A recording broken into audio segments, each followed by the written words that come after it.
Ever wonder what people actually ate during America's hardest financial times? When the Great Depression struck in 1929, families across the country suddenly found themselves stretching every dollar and every meal. Church groups quickly became vital hubs for exchanging recipes that could fill bellies without emptying wallets. But these weren't just survival meals. They became cherished comfort foods passed down through generations.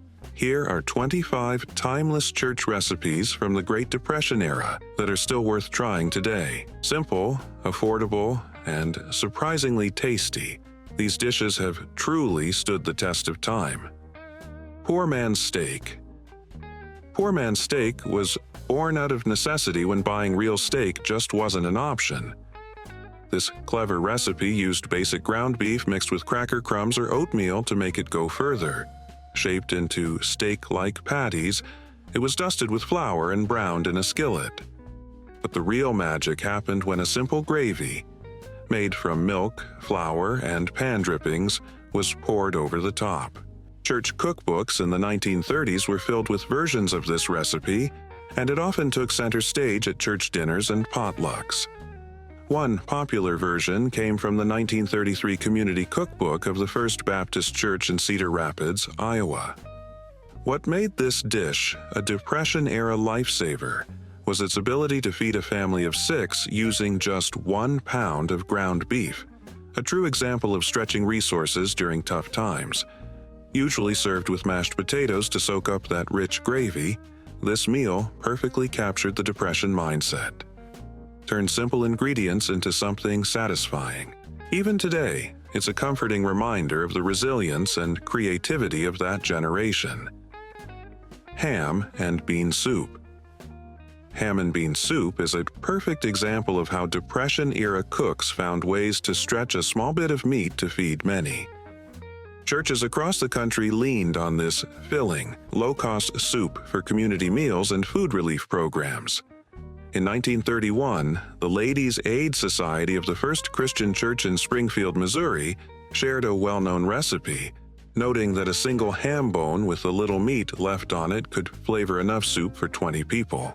Even after the Depression ended, many churches continued serving ham and bean soup, and it remains a beloved part of American comfort food to this day. Water pie. Water pie sounds almost like a joke, a dessert where water is the star ingredient. But during the Great Depression, this clever creation became a staple at church bake sales, especially when milk, fruit, and nuts were luxuries people simply couldn't afford. Its roots trace back to Southern church communities, with one of the earliest known recipes appearing in a 1931 fundraising cookbook from the First Presbyterian Church of Memphis. The pie starts with a basic pastry crust, filled with a simple mix of water, sugar, flour, butter, and vanilla extract. Baked together, this unlikely combination transforms into a soft, custard-like filling with a light, sweet flavor. Because it was so cheap and easy to make, water pie became a regular feature at church events. In fact, one minister's wife in Oklahoma became famous for showing up to every gathering with 6 water pies, serving dozens of people for just a few cents per slice. Despite its simplicity, the pie's gentle sweetness and unique texture were a real treat for people who rarely had access to fancy desserts. And even today, water pie occasionally makes a comeback as people marvel at this clever example of making something out of almost nothing. Bread pudding. Bread pudding perfectly reflected the Depression-era mindset of wasting nothing. Stale bread, something no family could afford to throw out, was turned into a warm, comforting dessert. Church communities quickly embraced this thrifty dish, serving it both at home and during larger gatherings. In 1932, the Episcopal Church Women of Christ Church in Alexandria, Virginia, shared a well-known recipe in their community cookbook, calling bread pudding the magic that turns yesterday's bread into today's comfort. The basic recipe soaked old bread in a mixture of milk, sugar, and eggs, if any were available. When eggs were scarce, applesauce often took their place. A bit of cinnamon added warmth, and if families were lucky, a handful of raisins made their way in. After communion services, church kitchens often prepared large pans of bread pudding to respectfully use leftover bread. It was a practical choice, too. Bread pudding could be made ahead of time and served either warm or cold, perfect for events where cooking facilities were limited. What made this dish so important during the Depression wasn't just its taste, it helped eliminate waste. Even the toughest, driest bread crusts could be softened and transformed into something enjoyable. For many families receiving day-old bread from church relief programs, bread pudding turned a simple act of charity into a small moment of joy. Milk toast. Milk toast was one of the simplest and most comforting foods of the Depression era, offering warmth and nourishment when little else could be found. Church groups often recommended it for the sick, the elderly, and young children during times of severe hardship. The Women's Christian Temperance Union, active in many churches, shared a version of this recipe in their 1931 household guide, noting that milk toast could sustain both body and spirit when nothing else is available. The preparation was as basic as it gets. Slices of homemade bread were toasted, lightly buttered if possible, and then covered with warm milk. A sprinkle of salt, sugar, or cinnamon might be added for a little extra flavor. Church volunteers regularly made milk toast for homebound and ill congregation members since it required only the simplest ingredients and minimal cooking. For families lucky enough to have a cow, milk toast provided a complete, nourishing meal centered around one essential ingredient. Its ease of digestion and simple nutrition made it a staple for those recovering from illness or simply trying to get by. This humble dish stands as a reminder of how, even in the hardest times, people found small ways to create comfort from almost nothing. Bean patties.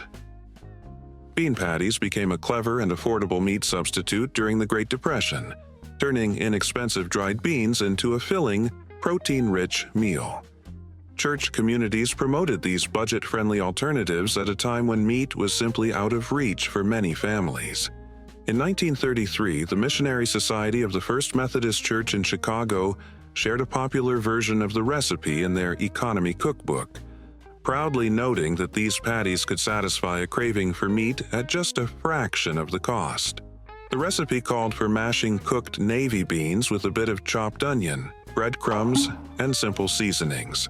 The mixture was shaped into patties and fried until crispy on the outside.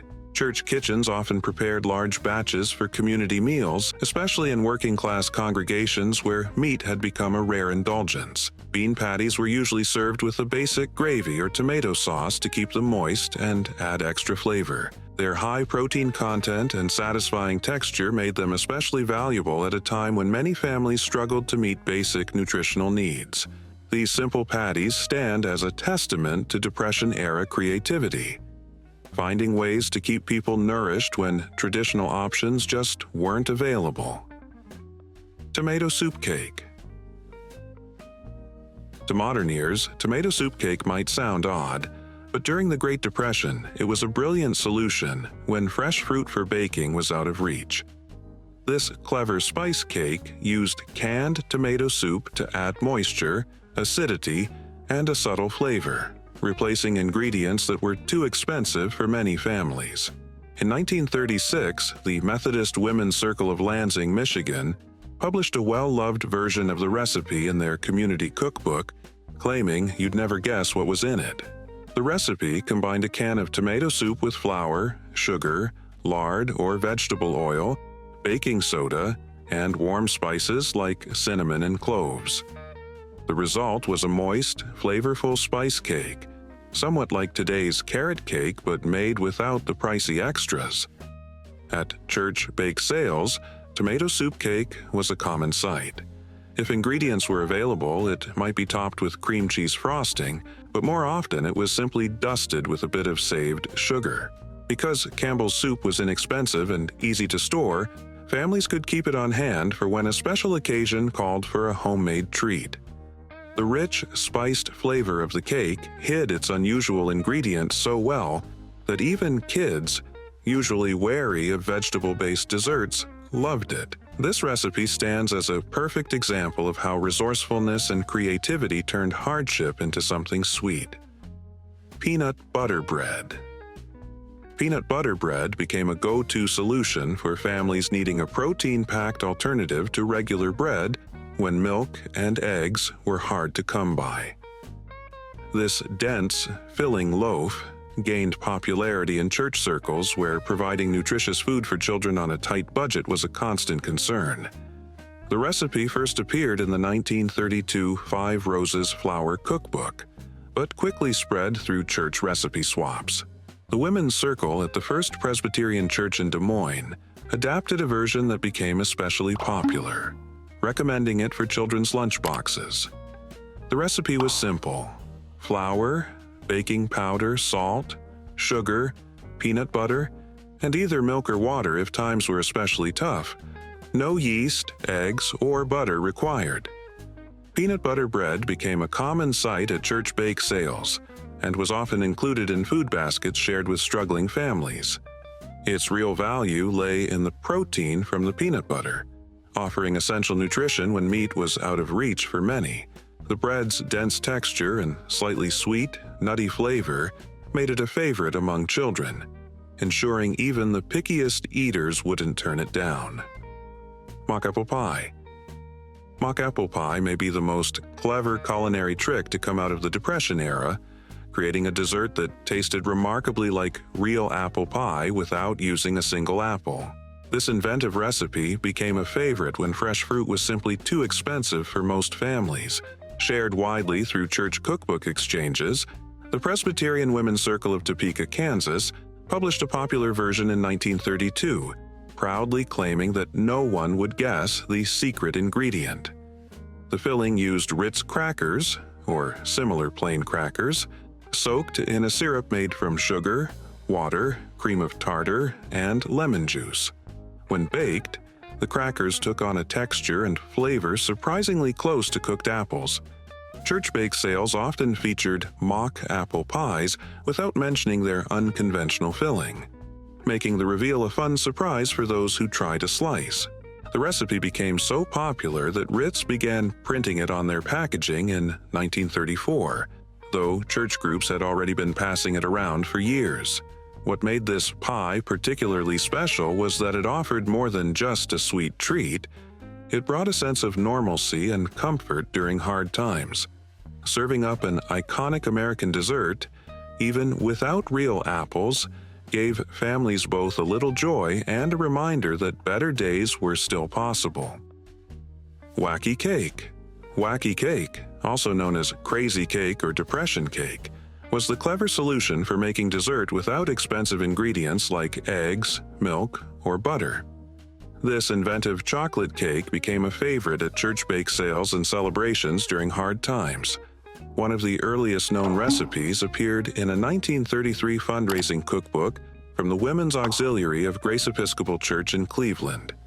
Instead of butter, the recipe called for vegetable oil. Vinegar and baking soda worked as the leavening agents, and cocoa powder provided the chocolate flavor. What really set this cake apart was the preparation. Everything was mixed right in the baking pan, cutting down on dirty dishes when even soap was a costly item. Church events often featured wacky cake because it was quick to make, affordable, and easy to produce in large batches. Sunday school teachers frequently baked it for children's gatherings, knowing it was both budget-friendly and sure to please.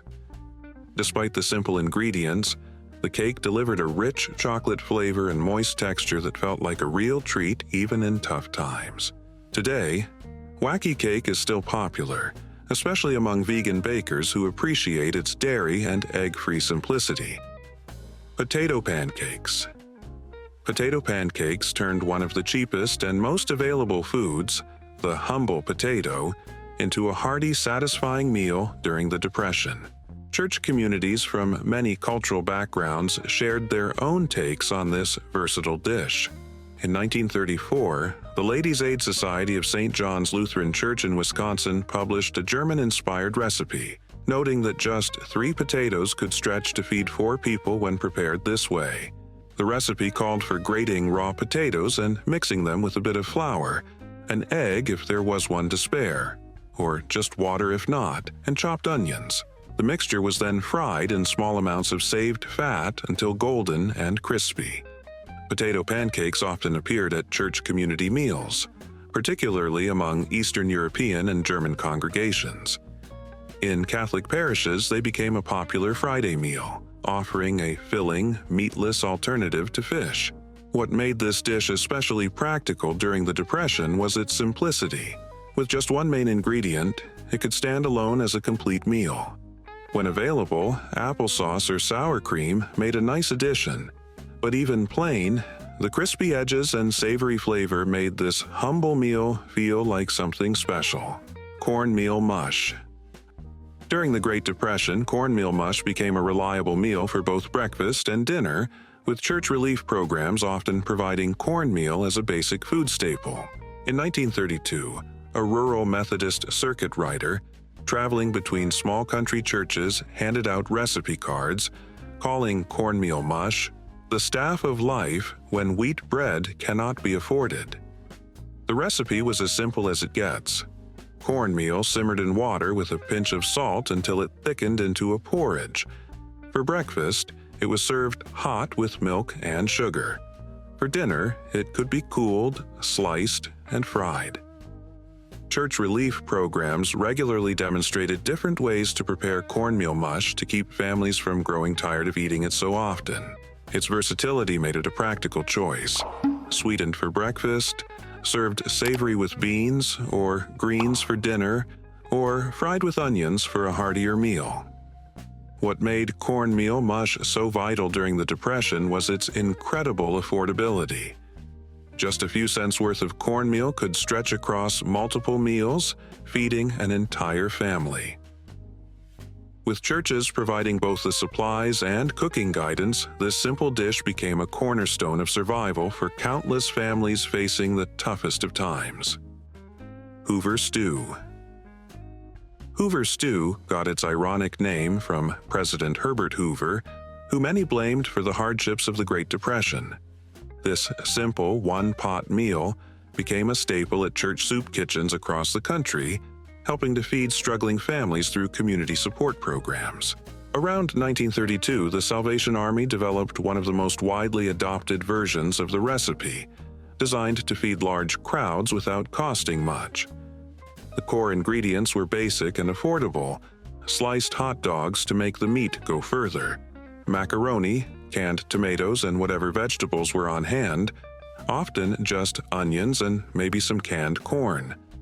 Churches prepared massive pots of this stew, with records showing some batches served more than 300 people at once. The First Baptist Church of Detroit became well known for serving Hoover stew twice a week throughout 1933, providing over 15,000 meals to unemployed workers and their families. Part of what made this dish so practical was how easily it could be adapted. Beans might take the place of some of the hot dogs. Any pasta shape could work, and whatever vegetables came through the door were tossed in. This modest stew stands as a reminder of how churches stepped up to help feed the nation during one of its most difficult times. Potato soup. Potato soup might just be the most iconic dish to come out of the Great Depression, especially beloved by church communities all across the country. Built around the cheapest and most reliable vegetable, the humble potato, this filling soup became a go-to meal when money was tight. The core recipe was simple: potatoes, onions, water, milk, or sometimes just the starchy water left from boiling the potatoes, plus a bit of butter if it was on hand, and a dash of salt and pepper. At church events, especially the monthly community dinners where every cent mattered, big pots of potato soup were a common sight. In 1932, the Methodist Women's Auxiliary in rural Minnesota published a version that became widely shared, proudly noting that a single pot could feed 12 hungry people for under $1. The real beauty of this soup was how adaptable it was. Leftover ham bones added flavor, foraged wild onions brought in a bit of freshness, and even potato peels found their way into the pot to boost nutrition. If milk wasn't available, a spoonful of flour thickened the broth just fine. These days, potato soup still offers that same comforting warmth, though now it's often dressed up with additions like cheese, bacon, or herbs, luxuries that most Depression-era families could only dream of. Vinegar pie. Vinegar pie came about as a clever way to make dessert when fresh fruit was either unavailable or too expensive. This creative recipe used vinegar to add a sharp, citrus-like flavor that mimicked lemon, turning a handful of pantry staples into a smooth, custard-style pie. In 1930, the First Methodist Church of Springfield, Illinois, included a cherished vinegar pie recipe in their community cookbook, calling it the perfect pie for when the apple bin was empty. The recipe was simple: sugar, eggs, a splash of vinegar, usually apple cider vinegar, butter, and a pinch of warming spices like cinnamon or nutmeg, all poured into a plain pie crust. These pies often appeared at church socials and fundraisers, especially during the colder months when fresh fruit was hard to find. Women's groups appreciated how easy it was to turn such basic ingredients into a dessert they could sell for a bit of much-needed income. One of the most practical things about vinegar pie was how well it kept. Without fruit to spoil, these pies could be prepared days ahead of church events. The gentle tang paired with warm spices made for a simple yet satisfying sweet treat during some of the hardest times. Egg drop soup. Egg drop soup became a practical, protein-filled meal when eggs were among the few affordable sources of nutrition, especially for rural families who kept their own chickens. Even in the toughest times, the Women's Guild of St. Mary's Catholic Church in Chicago's immigrant neighborhoods adapted this simple soup from Chinese cooking traditions. Their version required just a few basics: chicken broth made from bones or scraps, eggs, and perhaps some chopped green onions or a bit of cornstarch to slightly thicken the broth. Church cooking classes often demonstrated this recipe to teach families how to make the most of limited resources. One priest in Philadelphia famously remarked, "With this soup, a family of 4 can have their protein for just pennies a day." The preparation was simple but effective. Beaten eggs were slowly poured into simmering broth, forming soft, delicate ribbons of cooked egg. Served with a piece of bread on the side, this humble dish turned a few eggs and scraps into a warm, filling meal. Corn chowder. Corn chowder became a go-to dish at church dinners during the Depression, particularly in rural areas where families could preserve homegrown corn for the colder months. This hearty soup made it possible to feed a crowd with just a handful of basic ingredients. In 1933, the Women's Fellowship of the Congregational Church in rural Iowa shared a well-known recipe, noting that a bit of salt pork and some corn could bring warmth and comfort on even the coldest winter days. Their version combined corn, whether fresh, canned, or rehydrated dried kernels, with potatoes, onions, and a small piece of salt pork for added flavor. Everything simmered together in water, with a splash of milk stirred in if it was available. Large pots of corn chowder were often the centerpiece of monthly church suppers, served alongside simple biscuits or cornbread. This soup stood out for its flexibility. When milk was scarce, it worked just fine with water alone. If meat wasn't available, the salt pork could be left out entirely. Despite its simplicity, corn chowder provided a filling, warming meal, perfectly reflecting the resourceful spirit that helped communities push through hard times. Pintos and cornbread. Pintos and cornbread became the Depression-era version of fast food, cheap, filling, and easy to prepare. Church communities across the South and Southwest elevated this humble pairing into a dependable and satisfying meal made from just a few ingredients. In 1934, the Baptist Women's Missionary Union of Oklahoma included detailed instructions for preparing this classic combination in their widely shared recipe collection, noting that a pot of beans and a pan of cornbread could keep a family fed for just pennies a day. The beans were simmered slowly with a bit of salt and, if available, a piece of salt pork for extra flavor. The cornbread was made simply with cornmeal, salt, water, and a small amount of lard or bacon drippings. Church fellowship halls regularly served this meal at community events, grateful for how easily it could feed large groups at very little cost. Many congregations even held regular beans and cornbread suppers as fundraisers, charging just a few cents per plate while still bringing in much-needed funds. This meal wasn't just affordable, it was nutritious. The beans supplied protein and fiber, while the cornbread added carbohydrates and complementary amino acids, making it a complete and balanced meal. Even after the Depression ended, this simple, comforting meal remained a favorite in many homes, a reminder of both resilience and the power of community.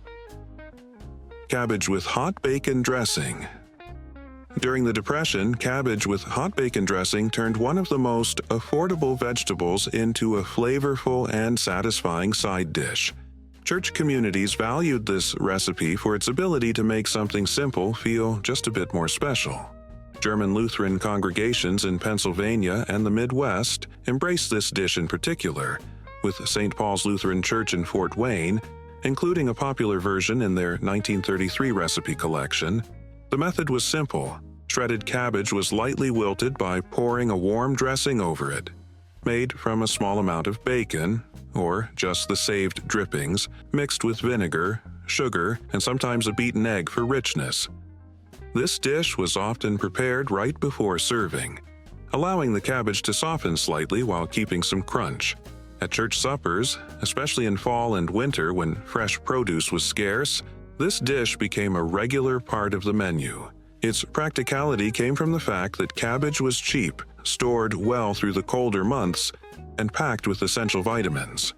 Just a bit of bacon or drippings brought rich flavor without needing much of this costly ingredient, perfectly reflecting the Depression-era habit of stretching every resource as far as possible.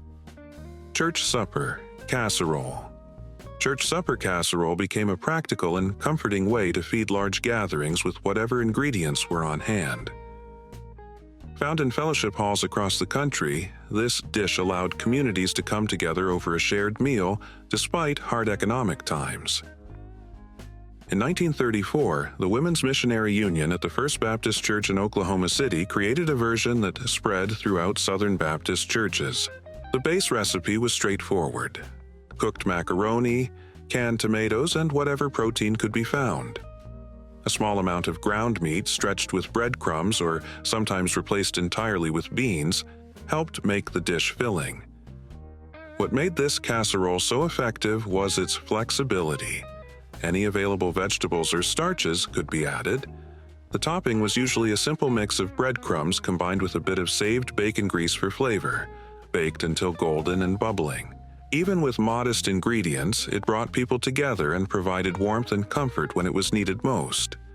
Church communities leaned heavily on casseroles for monthly potlucks and outreach programs, with some congregations even offering weekly community meals throughout the Depression.